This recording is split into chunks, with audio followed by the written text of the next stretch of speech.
Buonasera, il mio vuole essere solo un saluto da parte dell'Accademia Nazionale di San Luca, in particolare del nostro presidente, il maestro Carlo Lorenzetti. Permettetemi solo di tracciare un piccolo percorso da dove siamo partiti, proprio a partire dal desiderio di Maurizio Sacripanti nei primi anni 90 di destinare l'archivio dei suoi lavori all'Accademia Nazionale di San Luca. L'operazione si è potuta condurre a cavallo prima della sua morte e poi invece il riconoscimento è avvenuto soltanto nel 97 con una mostra curata da Maria Luisa Neri, da Alfonso Giancotti, da Carlo Serafini e da Laura Termes, e è stata la prima occasione per dare sistematicità e riordino ai materiali arrivati, che ricordo diciamo era stata una selezione fatta quasi sicuramente dal maestro stesso, con la scelta di 250-260 disegni tra i migliori della sua raccolta, e l'operazione è andata avanti ancora sempre attraverso la San Luca, attraverso la figura di Giancotti per quanto riguarda i materiali destinati a una importante mostra viennese, e quindi ci auguriamo che questo, come giustamente ha sollecitato Margherita Guccione, sia il riavvio di un nuovo interesse per far uscire dal cono d'ombra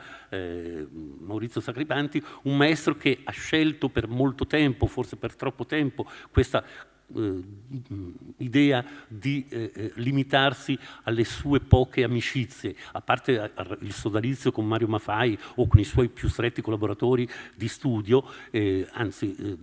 collaboratori ma anche maestri a fianco a lui stesso, che in qualche modo hanno accompagnato la sua volontà progettuale sul piano poi del disegno, d'architettura. E a parte queste frequentazioni, io ricordo di aver avuto fin dai primi anni '80, quando dovevo lavorare per un libro di Jacques Lassaigne sulla scultura, e lui aveva realizzato un modello straordinario per il monumento ai caduti di tutte le guerre di Cassino, e ricordo che eravamo sempre soli, io e lui, a studio, a trafficare con questo modello per poterlo poi far fotografare a Savio e a Claudia Abate, e ecco, aveva grande attenzione nei confronti di questi materiali, ma eravamo quasi sempre noi da soli a lavorare attorno a questi materiali, così come quando lo coinvolsi per la mostra Un'idea di teatro, quando l'ho coinvolto per la mostra sul disegno d'architettura a metà degli anni 90, per cui diciamo mi piace segnalare che questa idea, attraverso il collective call